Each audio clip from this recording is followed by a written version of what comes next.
Olá, tudo bem com você?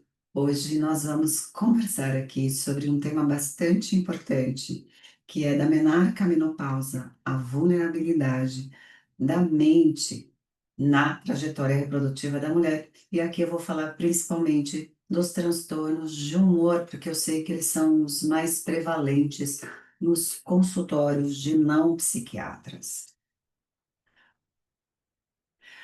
Por séculos, as mulheres são descritas na medicina como poliqueixosas, hipocondríacas e emocionalmente instáveis. Começamos a ser chamadas de histéricas na antiguidade.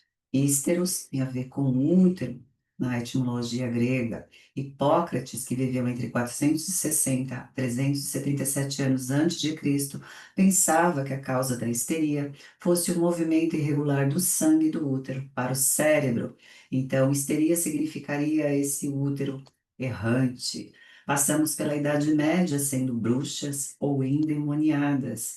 E olha só, depois as mulheres foram reclusas aos hospitais psiquiátricos, os sanatórios. E esse quadro aqui, ele mostra Felipe Pinel libertando os loucos do Hospital Saint-Pétrier no século XVIII. E, interessantemente, quando a gente olha para essa gravura, nós vemos que os loucos, na verdade, são mulheres acorrentadas, na sua maior parte. Então, no século XIX, acreditava-se que a TPM, por exemplo, ela era causada por esse útero cheio de sangue, sufocando a mulher. Para os estudiosos da época, essa ligação insalubre também resultaria na insanidade climatérica. O tratamento na época consistia em domar o útero rebelde com orgasmos para que isto eram usados, vibradores que, aliás, foram inventados pelos psiquiatras no século XIX, jatos de águas, injeções de morfina, ópio e chumbo, e nos casos mais graves se indicava a esterectomia. Então aqui nós temos uma representação de André Broillet de Charcot mostrando para os seus alunos numa aula de neurologia um caso de histeria, porque até então ele queria comprovar um substrato neurológico na patogenia dessa doença. No entanto, isso ele nunca conseguiu provar, e aí nós temos, em torno de 1895, Freud e Breuer descrevendo a histeria e trazendo para o campo da saúde mental. Então, o que acontece? Lá no final do século XIX, eles estavam tentando provar esse substrato anatômico e fisiológico dos transtornos mentais das mulheres. No caso, tudo era chamado de histeria mais ou menos nessa época. Nós temos um médico, Robert Fosbury, que tratou uma mulher com insanidade climatérica com extratos de ovário, e ele descreve no The British Medical Journal. Quando finalmente os períodos cessaram, a paciente ficou muito incomodada com rubores frequentes e violentos que acordavam à noite no inverno com o rosto em calor escaldante. E aí ele pediu esses palatinoides com 5 grãos de glândula ovariana e prescreveu 3 vezes ao dia. E lógico que a paciente melhorou. Anos depois, apesar dessa descrição ser muito convincente, esse autor recebeu um assassinato de reputação porque este efeito teve a atribuição ao efeito placebo. No começo do século XX, os cientistas começam a isolar o estradiol nos ovários e eles demonstram que era o estradiol que produzia o estro. O estro é a fase de pico de estradiol e a ovulação em fêmeas. E aí o estradiol, né, o estrogênio, recebe este nome porque etimologicamente oestros significa desejo insano e gena, reprodução. E aí eu sempre brinco que a partir daí nós ficamos como sendo as loucas, uma vez que nós temos um predomínio de um hormônio que produz em nós um desejo louco. Quando nós olhamos a prevalência dos transtornos mentais em todos os locais do mundo, as mulheres têm muito mais risco e apresentam muito mais transtornos mentais do que os homens.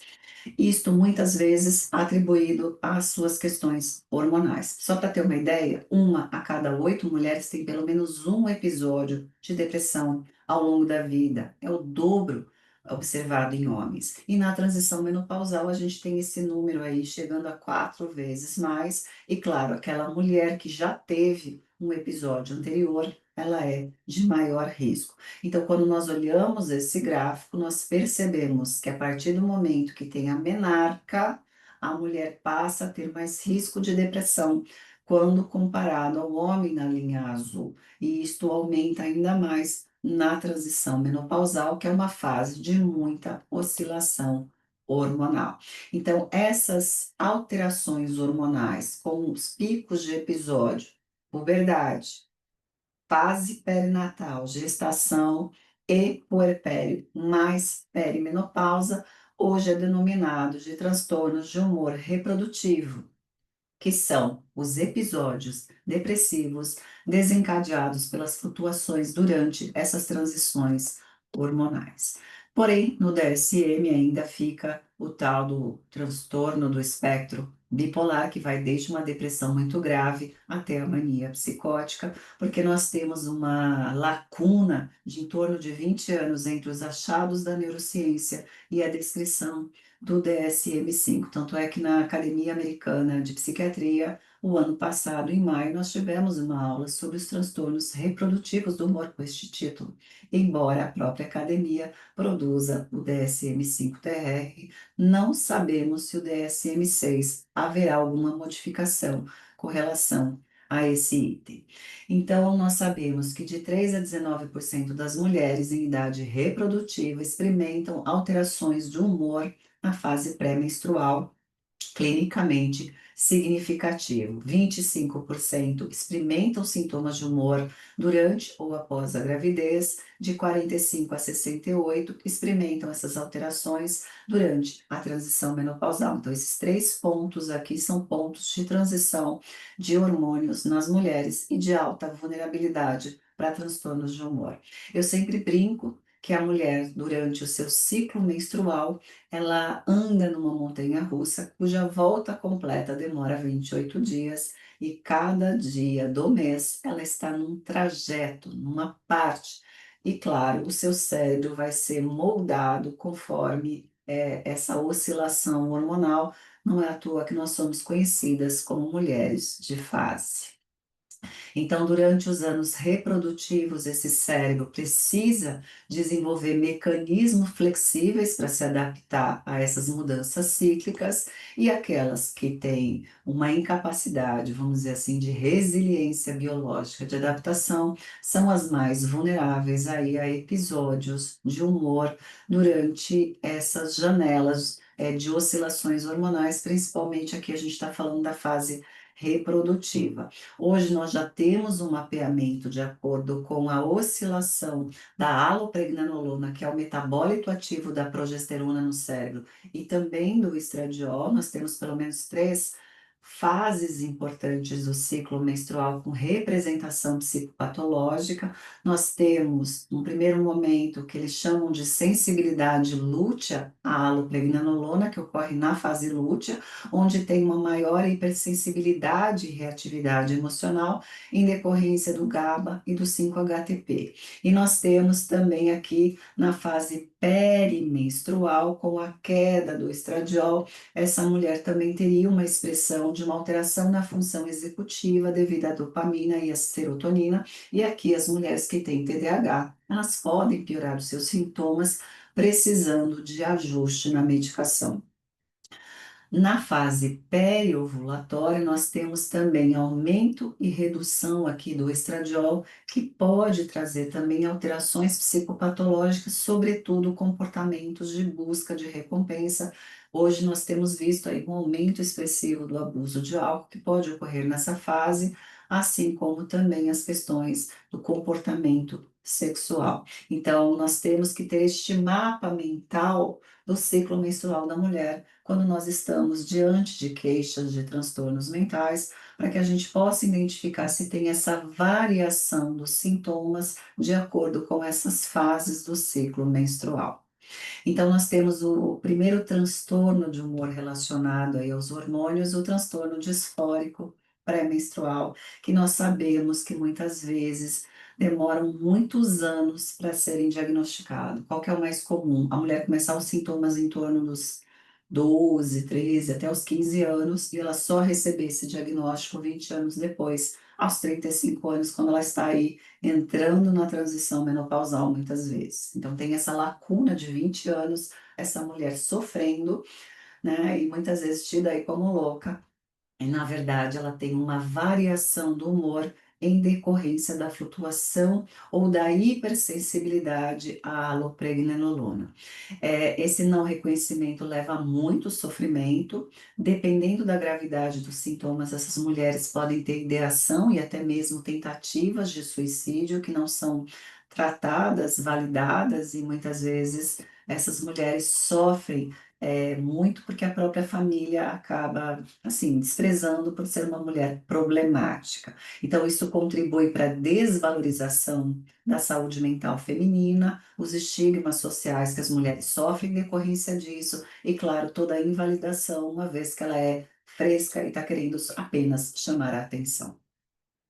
Nós sabemos que vamos dizer assim, psicopatologia da TDPM, nós temos estresse, inflamação e a própria formação do cérebro, então alguns fatores, eles são importantes, são mulheres que têm uma vivência de estresse muito maior, elas são hiperreativas, e isso muitas vezes em decorrência de estresse crônico, são mulheres que têm estratégias de enfrentamento e ruminação subjetiva, e qualquer situação pode ser este gatilho, e claro, numa fase onde ela está mais vulnerável, porque nós vamos ter alterações de receptores no cérebro, ela pode ter crises mais intensas. Esse estresse, junto com essa adaptação cerebral, pode levar a uma ativação imunoinflamatória e uma ativação aí da micróglia, formando mais hiperreatividade, mais humor reativo, irritabilidade e explosões. Então, nós temos uma série de fatores biológicos que podem estar aí implicados na TDPM. Hoje nós já sabemos que quanto mais precoce essa mulher sofre estresse, principalmente na infância e adolescência, nós temos uma adaptação do receptor GABA-A, que é onde age a alopregnenolona, e essa alteração, esse polimorfismo leva a uma maior hipersensibilidade nesse período da fase lútea. Então, em vez da progesterona fornecer a calmaria, a menor ansiedade, o relaxamento, é uma mulher que fica hiperativada, explosiva, reativa e muitas vezes também suicida. Aqui nós temos que diferenciar o que é uma TDPN do que é uma exacerbação de um episódio de depressão bipolar, de uma hipomania, de um transtorno borderline em crise, ou mesmo de um transtorno de estresse pós-traumático, quando essa mulher tem uma expressão mais de explosividade. Aqui nós temos alguns polimorfismos que vão explicar essa piora nessa fase: a hiperreatividade da amígdala, o polimorfismo no gene de transporte de serotonina vai trazer a queda do estradiol periovulatório e também perimenstrual, com uma ativação principalmente de sintomas mais depressivos, o estresse crônico trazendo esse polimorfismo no receptor GABA-A e as alterações de receptores de progesterona nos neurônios da PONC, já descritos em estudos de necrópsia. Então, esses fatores vão levar aí à piora de um quadro psiquiátrico de base. Então, é importante a gente fazer essa discriminação. É TDPM ou eu estou tendo uma piora de um episódio de um transtorno mental? O que que nós vamos poder diferenciar? Na piora do sintoma, essa mulher já tem um diagnóstico, ela tem os sintomas presentes fora dessa fase do ciclo menstrual, ele simplesmente só se agrava. Então, podemos ter uma intensificação da depressão, da bipolaridade, do TDAH, da psicose e da ansiedade. São mulheres que têm uma maior vulnerabilidade às flutuações hormonais, e aqui resta fazer um ajuste dos psicofármacos nessa fase. Muitas vezes a gente precisa atuar de forma aí com os hormônios para tirar esse gatilho de piora do transtorno mental e também orientar essa mulher a trabalhar com ela essa parte psicoeducativa para que ela possa usar outras estratégias de enfrentamento nesse período. Em geral, o que a gente mais vê é hiperreatividade e explosões mesmo, ou piora dos sintomas depressivos.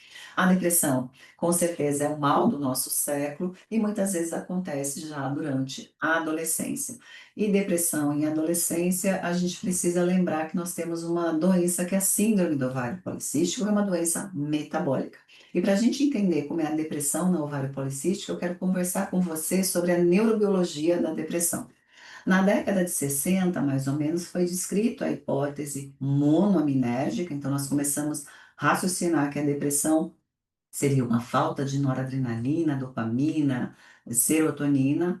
Nós temos depois uma hipótese da hiperreatividade simpática, devido aos estímulos de estresse. Aí nós entramos num outro momento e durante muito tempo a psiquiatria tenta comprovar como seria essa disfunção nesse eixo hipotálamo, hipófise adrenal, fazendo essa ativação simpática. Nós não temos ainda esse marcador, mas neurobiologicamente nós sabemos que isso acontece.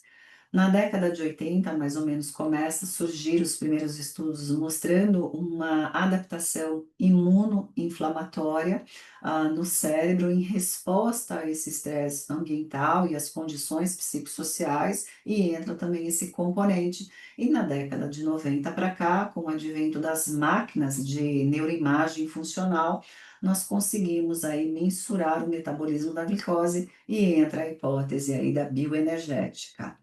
Então, hoje nós temos exames que mensuram o metabolismo da glicose que a gente pode usar em quadros refratários, que é o exame de cintilografia de perfusão cerebral, porque ele mensura esse metabolismo da glicose. E na depressão nós vamos ter comprometimento da amígdala, hipocampo, tálamo, e esse córtex pré-frontal. E interessantemente, a gente vai encontrar as nossas adolescentes, como a gente vai ver. Hoje nós sabemos que quanto mais precoce essa menina entra na menarca, mais tempo ela vai ter de oscilação hormonal devido à flutuação hormonal, então ela tem maior risco aqui de ter mais depressão, e esse risco pode ser 37 vezes maior quando ela tem a menarca aí precoce. Nós sabemos que toda vez que a gente tenta bloquear essa questão do estradiol e os hormônios, nós temos maior risco também de depressão. Então, existe estudo populacional mostrando essa associação de uso de anticoncepcional e depressão, principalmente nas mulheres mais jovens, elas são as mais susceptíveis, e eles observaram que isso também ocorre com os dispositivos intrauterinos, e esse mesmo grupo, né, do estudo aqui anterior, eles avaliaram com relação ao dispositivo, ao DIU, e eles observaram que, com relação ao Mirena, o primeiro ano seria o ano de maior vulnerabilidade. Quanto mais jovem, mais vulnerável, e aí hoje a gente tem a opção de uma dosagem menor, né? A gente acaba usando o Carlina como opção, principalmente naquelas meninas que a gente sabe que são mais vulneráveis. Então, a SOP, como eu falei, é uma doença ginecológica que ela cursa com muito transtorno de humor, então é um ponto de vulnerabilidade da mulher durante essa fase reprodutiva. Essa prevalência pode chegar em torno até de 40%, e isso ocorre por um comprometimento ainda maior dessa questão do metabolismo da glicose, porque são mulheres, né, meninas, mulheres que têm aí uma síndrome metabólica, tanto é que hoje nós chamamos a SOP de uma síndrome metabólica reprodutiva e psicológica. E poderíamos falar que ela é uma síndrome metabólica também do humor, porque as mulheres com SOP que têm resistência à insulina são aquelas que mais têm aí a prevalência com depressão.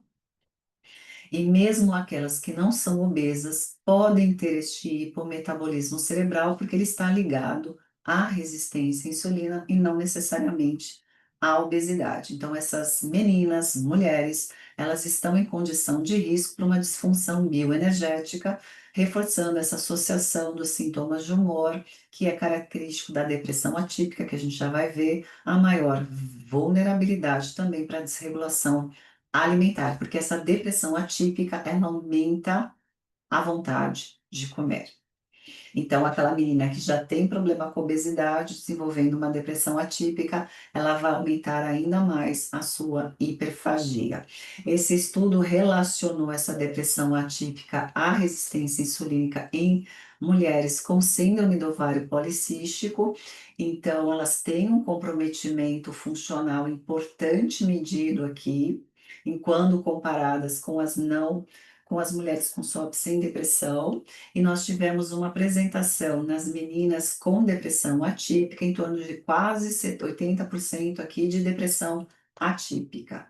E essa depressão atípica ela está relacionada a essa resistência à insulina no circuito dopaminérgico, porque nessa região a insulina ela é necessária. Nós sabemos, eu mostrei isso na aula de nivelamento, que apesar da insulina ela não ter um papel na entrada da glicose, ela funciona como um sinalizador de segundo mensageiro. E nesses neurônios glutamatérgicos relacionados à dopamina, a insulina vai participar de todo esse processo, tanto da excitação glutamatérgica, síntese e liberação de dopamina, como também na recepção da dopamina nos receptores. Sem insulina, esse mecanismo ele fica hipofuncionante, então essa menina tem uma hipofunção dopaminérgica e isso vai se traduzir por anedonia, que é um sintoma muito característico da depressão, que é a falta de prazer nas coisas da vida. Então elas vão nos contar que a vida está cinza, que ela não tem vontade de nada, não tem ânimo de nada, ela está nos descrevendo a anedonia, essa desmotivação, essa sensação de cansada, corpo pesado, enxumbo, essa compulsão alimentar, esse comer o tempo todo, principalmente por estímulos hedônicos, está relacionados a esse componente dopaminérgico. Então, como que é a depressão atípica, segundo os critérios do DSM? São mulheres que vão ter maior reatividade do humor quando elas estão deprimidas. Então, elas vão ter mais fome, mais sono durante o dia, maior paralisia, maior sensibilidade à rejeição, principalmente quando isso ocorre antes dos 20 anos de idade. E elas não melhoram espontaneamente e é uma depressão mais crônica. E, em geral, não vai preencher critérios para outro quadro, como a melancolia. Então, é uma depressão que ela é um pouco diferente, ela predomina nas mulheres, e toda vez que a mulher chega contando esses sintomas, nós temos que ir atrás de um componente metabólico. Essa depressão ela é muito associada ao transtorno bipolar, ela é um marcador, e quando nós estamos diante dessa expressão, então eu falo, busca sintomas compatíveis com uma alteração metabólica, mas também fique atento quanto ao risco dessa mulher ciclar em algum momento para a hipomania. A endometriose é uma outra doença ginecológica que também caminha junto com os transtornos mentais. Hoje, estudos de neuroimagem mostram que há uma grande prevalência, principalmente com depressão, ansiedade e também transtorno bipolar. A depressão ela chega a ter um risco aqui em torno de 17%, na endometriose, a ansiedade 23%, e aqui o transtorno bipolar em torno de 3%. Um dos fatores associados é a dor, então toda a neurotransmissão da dor vai pegar esse córtex aqui, mesolímbico e da ínsula, e essa ativação em decorrência da dor e da inflamação vai ativar essa região que também é responsável pelo controle das emoções e do humor. Então, esse excesso de informação procedente lá da região pélvica, chegando ao cérebro para ser processado, ativa essas regiões e elas dão essa expressão de depressão, tanto é que hoje eles estão chamando do cérebro endometriótico. E isso, na verdade, vem por conta do mecanismo da dor e da neuroinflamação. Então, a mulher que tem endometriose, ela tem esse sítio pélvico sendo constantemente estimulado. Essas informações de dor e de inflamação precisam chegar ao cérebro, para o cérebro mandar comando do que precisa ser feito, e nessa passagem pela coluna até chegar à parte cortical, nós temos aí toda essa ativação também de sistema nervoso autonômico, por isso que elas têm muita crise de ansiedade, crise de pânico e depressão. E isso que configura o que nós chamamos do cérebro endometriótico e colocam essas mulheres em alta vulnerabilidade para depressão. Essa informação ela cruza constantemente, porque nós sabemos que a endometriose é uma doença que demora a ser diagnosticada, e em decorrência disso, nós vamos tendo um caminho sendo formado, uma trilha, que mesmo quando essa mulher, por exemplo, faz uma cirurgia, às vezes ela continua sentindo dor pela dessensibilização central. O que que é a dessensibilização central? É este caminho que ele não é mais percorrido, mas ele deixou uma marca, igual que nós temos na mata. Toda vez que humanos passam, deixam seus rastros, mesmo que nunca mais passe alguém, durante um bom tempo nós vamos ter esse lugar onde não cresce mais a mata. E isso é o que ocorre com a dessensibilização central. Então, mesmo não tendo o gatilho, o fator deflagrador, nós temos os episódios, porque este caminho ele está lá como uma memória plástica no cérebro.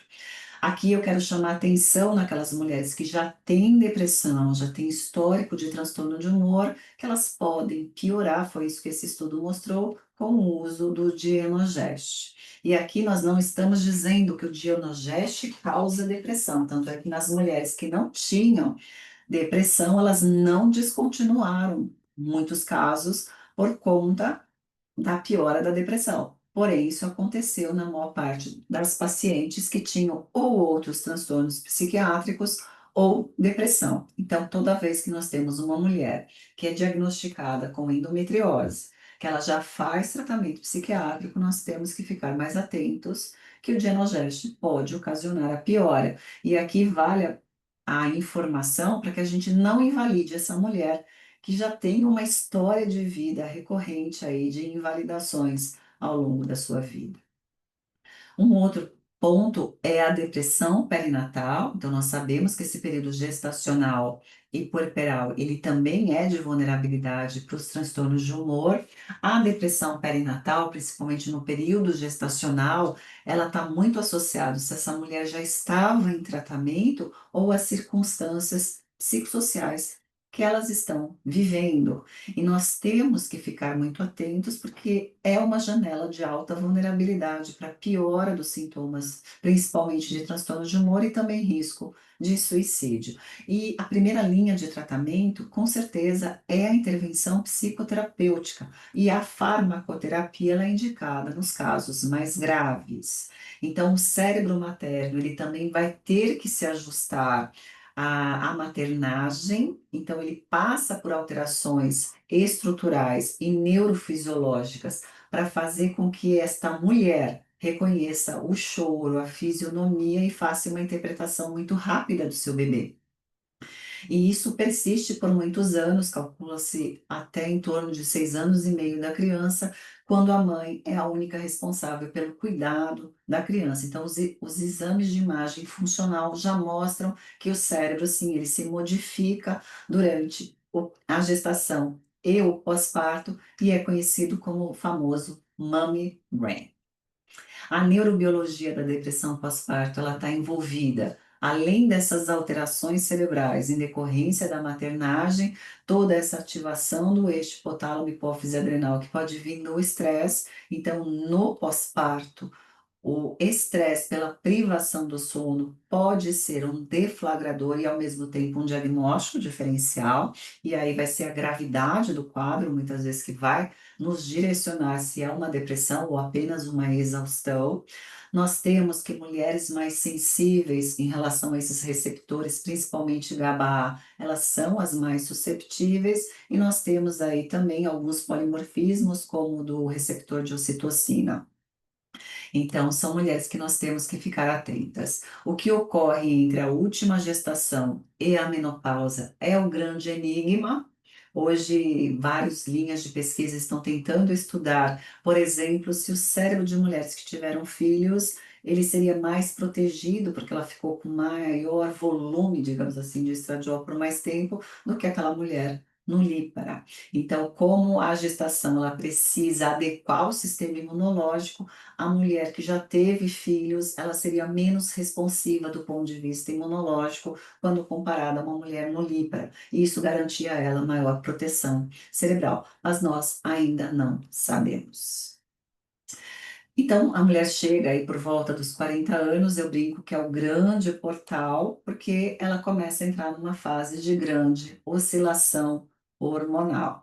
E aquela montanha-russa que ela tinha um formato mais harmônico, mais tranquilo durante 28 dias, ela passa a ser uma montanha-russa radical e muitas vezes imprevisível. E isso faz com que o cérebro que já é vulnerável fique ainda mais vulnerável a ter aí as suas alterações. A Roberta Dias Brighton, uma grande neurocientista, ela fala muito em seus artigos que o envelhecimento endocrinológico, ele acelera esse envelhecimento do cérebro por conta de todas as alterações que nós temos durante esta fase. Lá na aula de nivelamento, eu trouxe a questão da bioenergética, o quanto que a menopausa impacta a formação de energia nesse cérebro, e esse cérebro entra em sofrimento. É importante assistir essa aula para entender um pouquinho por que que a Roberta Dias fala isso. A perimenopausa, por conta dessas alterações, ela passa a ser reconhecida como uma grande transição hormonal reprodutiva e também aí neuropsiquiátrica, porque impera nessa fase inicial sintomas neuropsiquiátricos, porque o cérebro tem receptores aí de estradiol em vários locais, principalmente em áreas nobres que vão regular aí as funções cognitivas, humor, neurohormonais, integração neurosensorial, e aqui é onde a mulher fica mais sensível a barulhos, locais cheios, e muitas vezes ela se irrita, ela se desregula. A função executiva, que é o planejamento e execução, por isso que algumas mulheres muitas vezes têm dificuldade aí de fazer aquilo que nós propomos, fazer os exames, seguir a dieta, começar o tratamento, e nós temos aí a regulação do humor também e das emoções que ficam aí desreguladas nessa fase, e as funções vegetativas aqui no sistema nervoso autonômico, principalmente desencadeado aqui pelo núcleo da RAF e o locus coeruleus, muitas mulheres começam a ter crises de pânico durante essa fase. Então, na medida que os sintomas vão aumentando, a gente percebe que tem aí um declínio no metabolismo da glicose, que chega em torno de 30%, variando da pré-menopausa até o final da perimenopausa. Então, é um período aí de alta vulnerabilidade para vários sintomas mentais na mulher. E a gente não pode esquecer que é uma fase marcada por estresse. A mulher nessa fase ela é cuidadora dos seus filhos adolescentes. Nós estamos vivendo agora uma era onde as mulheres estão deixando para ter filho após os 40 anos. Muitas estão emendando a maternidade com a perimenopausa. Nós temos um aumento crescente do divórcio por crise existencial, crise no relacionamento, e nós temos um esgotamento aí do trabalho, porque muitas vezes a perimenopausa ela ocorre no momento do auge, vamos dizer assim, do trabalho da mulher, onde ela tem mais responsabilidades, ela está em cargos de liderança, ou ela está passando pela melhor fase da sua vida profissional, e ela aí, ela se vê aí alastrada pelos sintomas, principalmente cognitivo. Então, quando a gente junta toda essa vulnerabilidade biológica, neurofisiológica, a uma alta carga de estresse, nós podemos ter aqui o surgimento de sintomas depressivos que, dependendo do nível, pode ser um gatilho para um transtorno depressivo maior, que é chamado de depressão perimenopausal. Nós precisamos fazer essa diferenciação se nós estamos diante de uma depressão maior, uma depressão perimenopausal, ou se são sintomas depressivos dentro de toda a síndrome da perimenopausa. Então, os sintomas da perimenopausa, eles vão estar presentes além da depressão, o fogacho, o ressecamento, o suor noturno, e quando está pendendo mais para depressão, transtorno, nós vamos ter esses sintomas mais intensificados, a perda do prazer, a alegria de viver, um humor mais depressivo, pensamentos recorrentes de morte, culpa, e nós podemos ter um retardo ou agitação psicomotora mais pronunciado. São algumas das pistas para a gente fazer essa diferenciação. Há várias teorias da depressão na perimenopausa, desde essa teoria neurobiológica, onde os hormônios eles são responsáveis por essas alterações de humor, a teoria da cascata, onde, por exemplo, a insônia que acompanha os sintomas da perimenopausa vão agravando os sintomas depressivos, e a teoria psicossocial, afinal de contas, a mulher está envelhecendo, ela está passando por uma série de transformações, e isso seria o grande deflagrador. Na verdade, é tudo junto e misturado, e a gente sabe disso. Lembrando que quando nós estamos diante de uma mulher com depressão perimenopausal, que é um episódio mesmo de transtorno depressivo, ela tem também essa expressão mais atípica, porque nós temos um comprometimento metabólico do cérebro, é uma mulher que tem, claro, maior risco para ciclar para o transtorno bipolar. Então, todo profissional que quiser tratar mulheres com depressão na perimenopausa, ele tem que estar capacitado para identificar essa ciclagem para mania, para hipomania, para intervir prontamente. O transtorno bipolar na mulher, ele tem essa característica de ciclar muito rápido. Nós podemos ter ciclagem pelo ciclo hormonal, do ciclo menstrual, como nós vimos, essa piora na fase pré-menstrual. A mulher tem predominância do tipo 2, que é uma fase mais depressiva, ela pode ter piora no inverno, nos dias mais nublados, ela tem mais tentativa de suicídio que comparado com o homem, ela cicla muito mais do que os homens por antidepressivos, e aquilo que eu falei, maior comorbidade, tanto com a SOP quanto com a endometriose. E aqui nós sabemos que a mulher que tem transtorno bipolar é uma mulher de alto risco para suicídio, e o suicídio consumado, ele é muito maior nessa faixa etária dos 45 aos 65 anos, principalmente quando associados a abuso de álcool, doenças crônicas, experiência de violência doméstica, alta carga de estresse, depressão, transtorno bipolar, transtorno borderline de personalidade e, claro, tentativas prévias. Não podemos esquecer o papel do estradiol em todo o sistema vascular, e não é apenas cardiovascular, também é cerebrovascular. Então, aquelas alterações que nós vamos ter com o declínio do estradiol na parte vascular, com menor vasodilatação, aumento do estresse oxidativo, aumento da pressão sanguínea, nós vamos ter também no cérebro, predispondo muitas vezes essa mulher a ataques isquêmicos transitórios, que vão se expressar muitas vezes como crises dissociativas, confusões mentais, ah, é muito comum crises de ansiedade, elas darem entrada e serem diagnosticadas como tendo PT, porque nós sabemos, até pela essa reconfiguração do sistema nervoso autonômico, o estresse, a alta carga de estresse, mas esse remodelamento vascular, essa mulher tem mais espasmos.